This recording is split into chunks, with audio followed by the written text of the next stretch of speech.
This is George Herrera, and we're going to continue with our reading of the book Building Your Warehouse of Wealth. Now we're going to read part one of chapter two. I'm deciding to split these chapters because they are rather long for one reading, and I want you guys to be enthusiastic. I don't want you guys to be bored because the chapter is too long. But talking about that, this is a very important chapter. If you understand this, you're going to want to own as much dividend paying whole life insurance as you can get. So let's get with it. Chapter one, we read about uh, storing wealth, what life insurance companies do to provide the money to fulfill their promises to pay their death benefits. So, chapter two is looking at a life insurance policy over a long period of time. And as I said, this is extremely important chapter. So here we go. How do you think is everything? Most people don't think long range. After 10 years of working as a consulting forester, working in the life insurance industry, and as an agent for 35 years, and lecturing on the subject of life insurance for an additional 12 years, plus, plus purchasing lots of life policies beginning when I was age 13, it is evident to me that people just don't look at the performance of a dividend paying whole life policy over a long enough period of time. They only consider the results during the first few years, say 10 years at the longest. Such a policy is engineered to get better every day as long as the policy is in force. The earlier one starts, the longer one continues, the better the policy gets. Since I was educated as a forester, I tend to think about things over a much longer period of time, something like 70 years. I'm not going to be here that far in the future, and you probably won't either. But I see nothing wrong with thinking that way.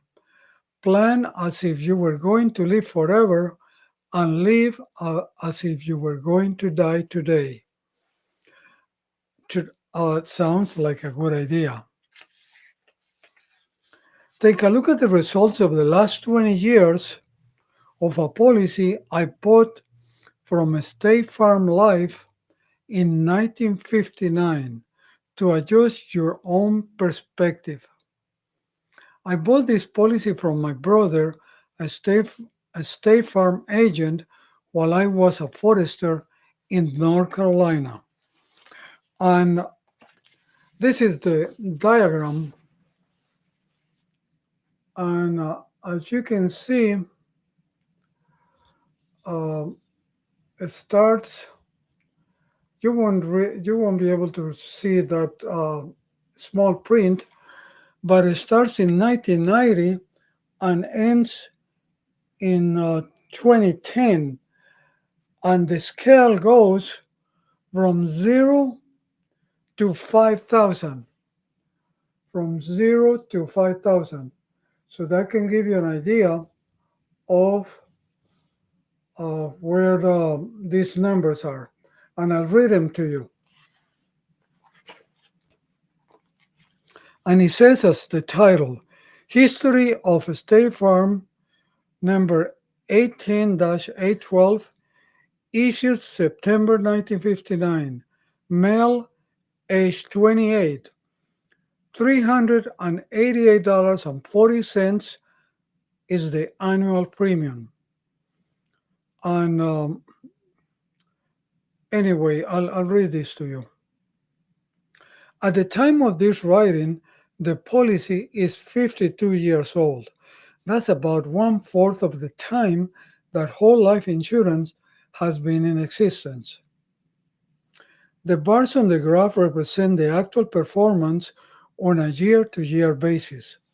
That is, you are not looking at cumulative results at any one point on the graph.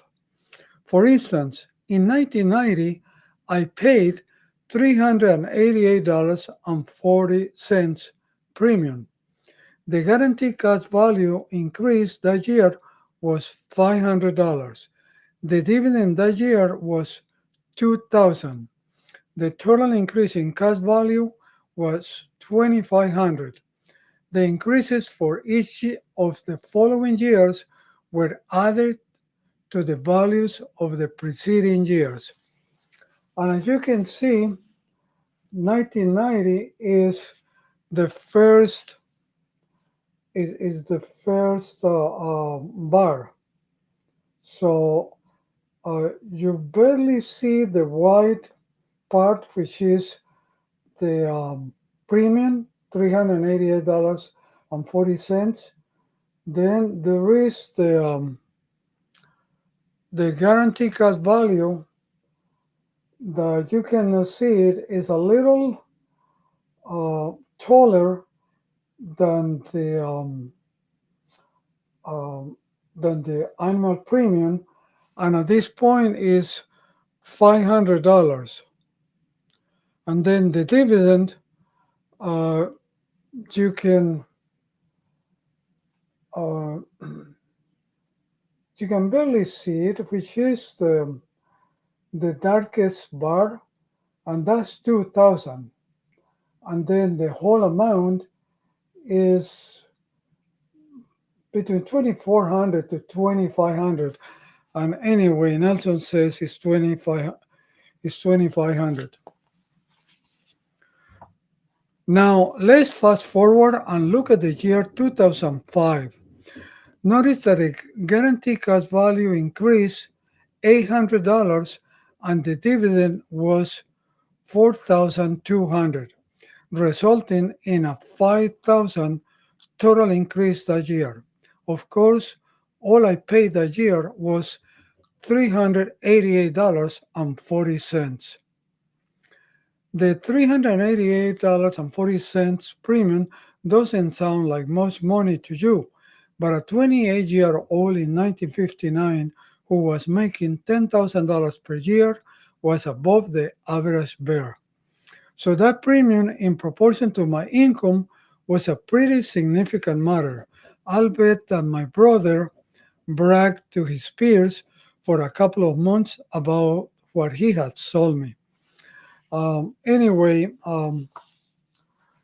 the bar on 2005 is actually the tallest bar of the whole graph.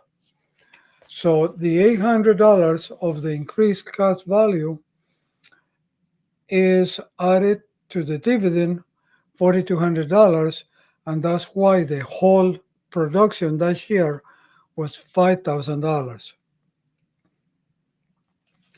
Notice that the dividends now is 10 times the premium. It would have been 12 times the premium had I not used dividends for the first 15 years of the policy to reduce the premiums. You see, I was looking at the policy the way most everyone looks at life insurance. You want to pay as little premium as possible and get as much death benefit for that little outlay. Therefore, use the increase in dividends to reduce the premium each year. That's the way I thought. After living with this limited understanding of the dynamic of dividend-paying whole life insurance for 15 years, it finally dawned on me that I should be using the annual dividend to buy paid up additional insurance.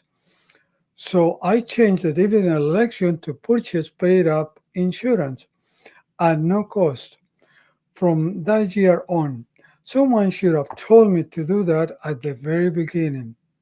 By the way, this change of dividend election was not dependent upon my insurability at the time of the election. I directed the insurance company to make the change. To understand this next point, we need to take a little side trip to better understand the economic world. I have been passionately studying Austrian economics for 55 years, and I know that the dollar has lost 80% of its purchasing power in the last 50 years. The fact can be substantiated by any numbers of economists. The Federal Reserve System has been inflating the money supply so much that it now takes $5 to buy what $1 would buy in 1959, and that's year 2000. My own experience, or actually, this book was written um,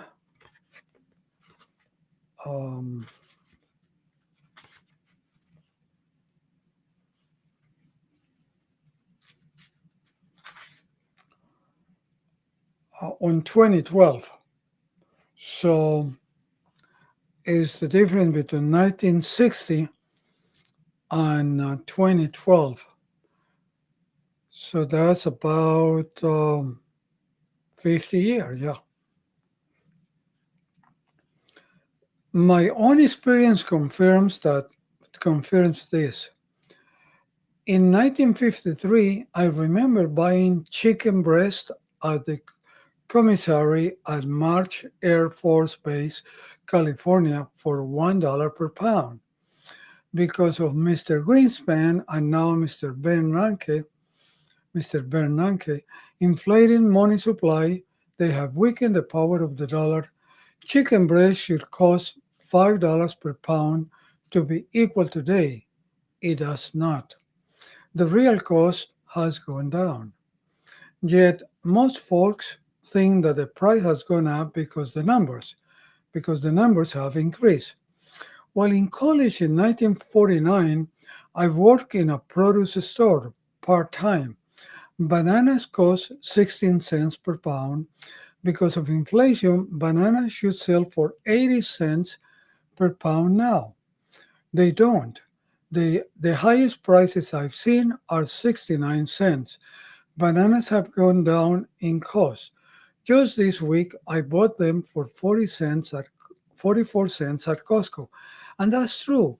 You normally get bananas today in 2024 for somewhere 40 some cents, 48 cents, with the high inflation that we have had lately, maybe 52 cents. But in that proportion of five times what it cost in 1959, they actually have gone down. Groceries. We have three children. The first two were born while I was in the military. Our youngest is our only civilian born baby. The room rent at the hospital in Smithfield, North Carolina in 1960 was $16 per day. Incidentally, the Holiday Inn motel in that area at the same time frame was $16 per day. I travel a great deal on a speaking engagement all over the United States and quite often will stay at Hampton Inns. As an average, the room rent nationwide is about $80 per night, plus you get breakfast. So the only difference between 1960s and now is the inflation factor of 5. It takes $5 now to do what $1 did back then. As further aside, let's talk about the current rates for hospital room rent. My mother in law died over 4 years ago. She was skilled, she was in skilled nursing for 3 years. From time to time, she had to go to the hospital. The last time she went, the room rent at the hospital was $1,500 per day. What happened to the five factor? It disappeared on account of two things: the introduction of third party payers, insurance companies, and government programs. A third party payer removes the normal aberration of the marketplace. In essence, the provider of service says,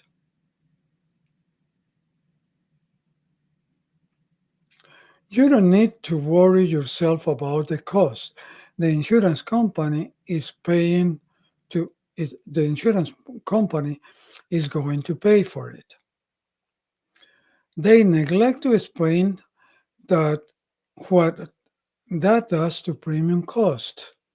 Now multiply this by 10 or more for the introduction of a government program, and you get what's going on in America now.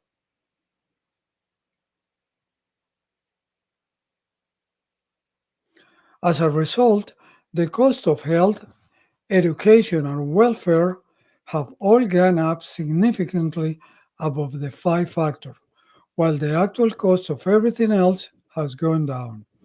In 1964, the average cost of a year in college at a state school was $2,000 per year.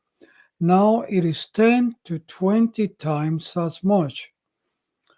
It's true.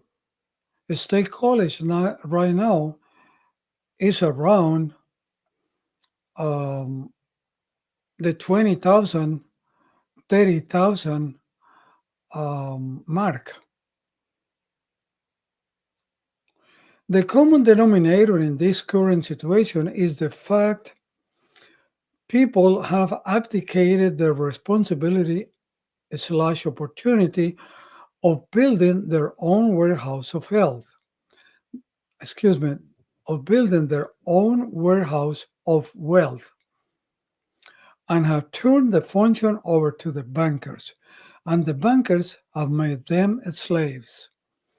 This should have never happened. The common sorry. Please note that health, education, and welfare are all items in which the government is now heavily involved. It wasn't always that way, and we all lived very well. The Department of Health, um, Education, and Wealth should never have come into existence. Finally, I wrote American Airlines a great deal in 2001.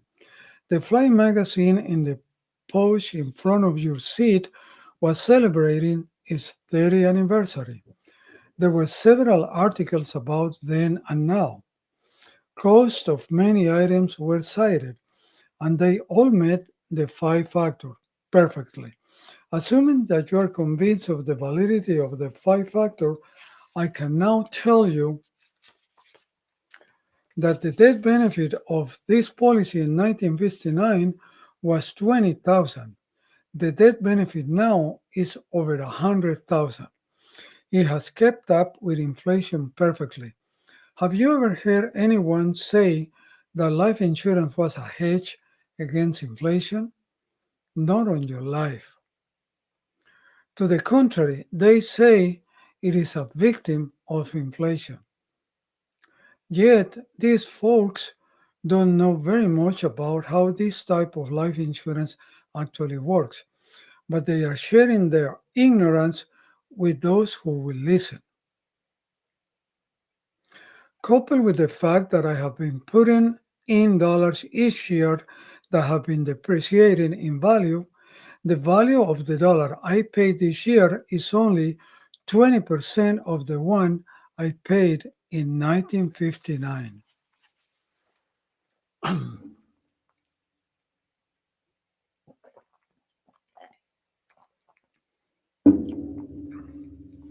When I paid a premium on this policy in 2005, I directed State Farm Life to change the dividend election for the year 2006 and all following years and send me the annual dividend check to me. I don't need the income, but I wanted to be able to show the dividend check to those non believers. The check for 2006 was $3,877.70. For 2007, it was $3,927.28. For 2008, it was $3,973.33. For 2009, it was $4,015.55. Those checks are depicted in this picture. Unfortunately, you won't be able to see it because the print is too small. But that's what I'm reading it to you, and the I'm telling you how much the checks were written for. So let's do some basic arithmetic. Take the annual premium, $388 per year, and multiply by the number of years the policy has been in force, 52. That is my gross outlay. Now subtract the value of the dividends I used to reduce premiums the first 15 years. We have now isolated my net cost of the policy to date, my cost basis for the policy. These dividend checks have all been tax free because they equal what I have paid into the policy over the years up to that point. In July of 2010, I got a letter from a State Farm requesting that I furnish my Social Security number to make sure the records were correct because I had recovered all the cost basis of the policy. Therefore, all the dividend checks in the future would be taxable. I responded by directing them to change the dividend election back to purchasing paid up dividends, pardon, to purchasing paid up additional insurance. Again, this was done regardless of my insurability. Before one recovers cost basis, the dividends aren't taxable event because they are a return of premium. But then, after recovering cost basis is no longer a return of premium since you've already gotten all your premiums back. The reason dividend paid up additions aren't taxable from this time forward is because they are buying more insurance. I can I can get this kind of income tax free for the rest of my life if I make a policy loan of $4,000 per year and the net death benefit will not diminish. That's because the dividends are purchasing increasing amounts of death benefit faster than the increasing policy loan. I think you will admit that this is an impressive result, but the very impressive factor is not seen. I was a pilot in the Alabama Army National Guard in 1971. One of my fellow pilots got between the rock and a hard place financially and needed to raise some money. I'm going to leave this part of the chapter for the second part. And it is when we add to the policy what we can do with it. What Nelson showed on this first part is what the policy did by itself. So, in the second part, we're going to talk about what we can do using the policy. using the capital that we have grown in the policy. So you're going to see the difference. So thank you for taking a look at this video and listening to this part. And as you can see so far, the growth on these policies long term is humongous. While while Nelson was paying the premium $388, I think is with 40 cents. I forgot. Hmm.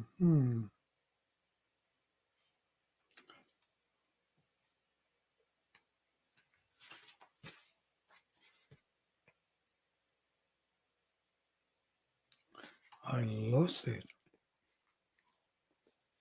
Is it?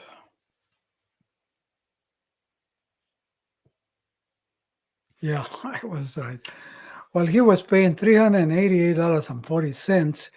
The dividend uh, on those last years that the checks were sent to Nelson 2006 to 2010 or 2009, they were close to $4,000. So 10 times the money that Nelson was paying in premiums annually.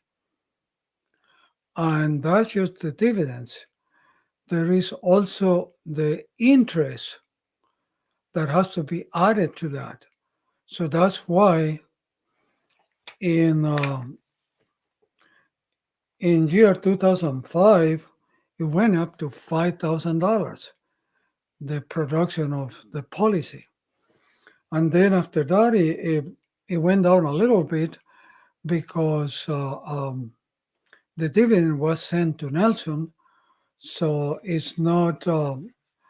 um, it's not shown in the graph that there was continuous growth.